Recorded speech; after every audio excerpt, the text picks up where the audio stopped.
Assalamualaikum warahmatullahi wabarakatuh. Halo anak-anak, gimana kabar kalian? Perkenalkan, nama saya Pak Yuda Kurniaderi Harnowo, bisa dipanggil dengan Pak Yuda. Jadi pada kesempatan hari ini kita akan belajar tema 1, yaitu tentang perubahan sosial. Tujuan pembelajarannya yaitu setelah mengikuti pembelajaran ini, peserta didik diharapkan mampu yang pertama menjelaskan dinamika perubahan sosial dan dampaknya terhadap kehidupan masyarakat.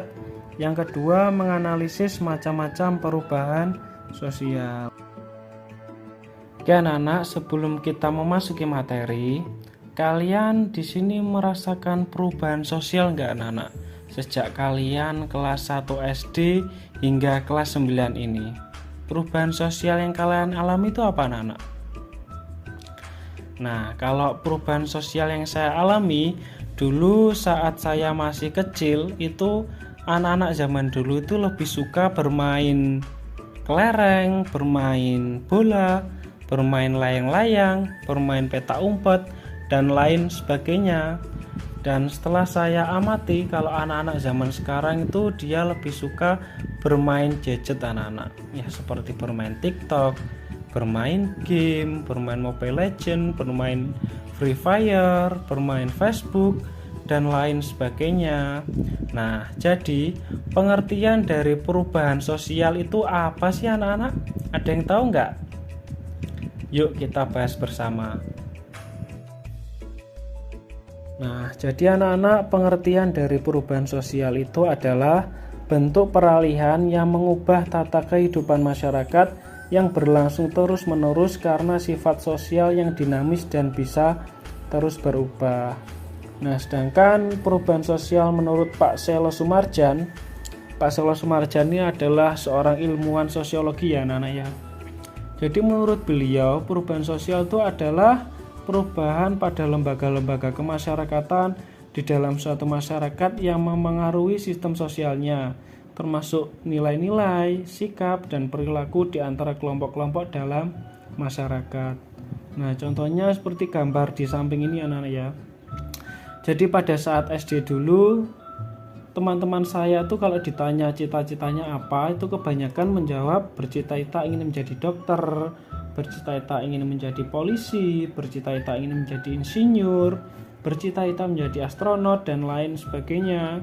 Nah, tetapi kalau zaman sekarang itu anak-anaknya lebih suka bercita-cita menjadi YouTuber, menjadi gamer, menjadi blogger, dan lain sebagainya. Nah, itu terjadi karena adanya apa anak-anak?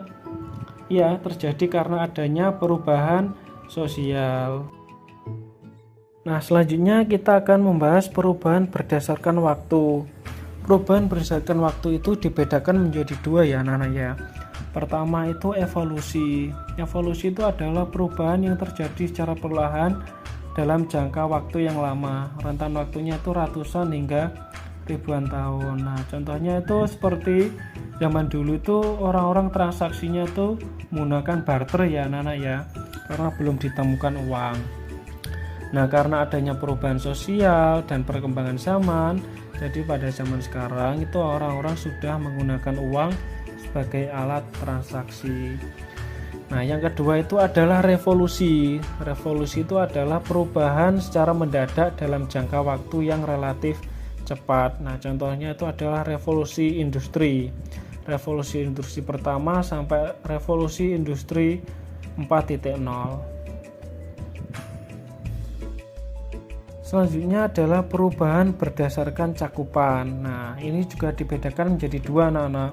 Pertama itu ada perubahan kecil. Perubahan kecil itu adalah perubahan yang terjadi pada sebagian kecil masyarakat atau pada sebagian aspek kehidupan saja. Nah, contohnya seperti pada gambar di samping itu anak-anak ya. Jadi gaya rambut zaman dulu dan zaman sekarang itu berbeda. Nah, itu adalah perubahan kecil. Lainnya perubahan besar.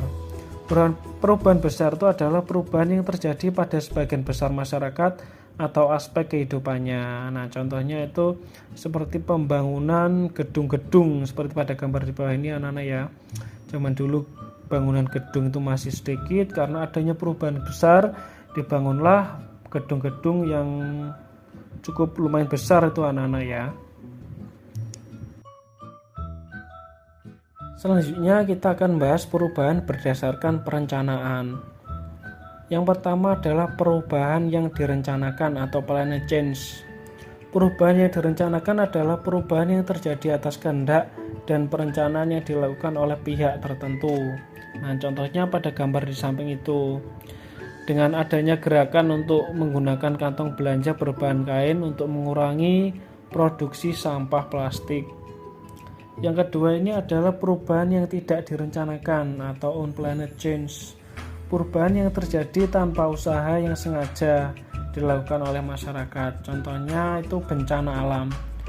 Apa saja sih itu bencana alam? Ya seperti gempa bumi, tanah longsor, kebakaran hutan yang disengaja, dan lain sebagainya. Nah, yang terakhir ini adalah perubahan berdasarkan arah perkembangan. Di sini juga ada dua anak-anak. Yang pertama itu progress, yang kedua ada regress. Yang progres itu pengertiannya adalah perubahan menuju arah kemajuan. Contohnya itu, nah seperti tadi pada zaman dulu itu orang-orang menggunakan surat dan sekarang orang-orang menggunakan handphone atau Android. Yang kedua itu regress. Regress itu perubahan menuju ke arah kemunduran. Contohnya pada gambar di samping bawah ini. Nah, zaman dulu kan masih asri ya, belum banyak sampah. Nah, karena adanya regress atau kemunduran sehingga terjadinya banyak sampah yang menumpuk dan mengganggu pencemaran lingkungan. Nah, sekarang saya akan memberikan tugas kelompok kepada kalian. Tugasnya yang pertama itu adalah buatlah kelompok masing-masing terdiri dari 4-5 siswa per kelompok.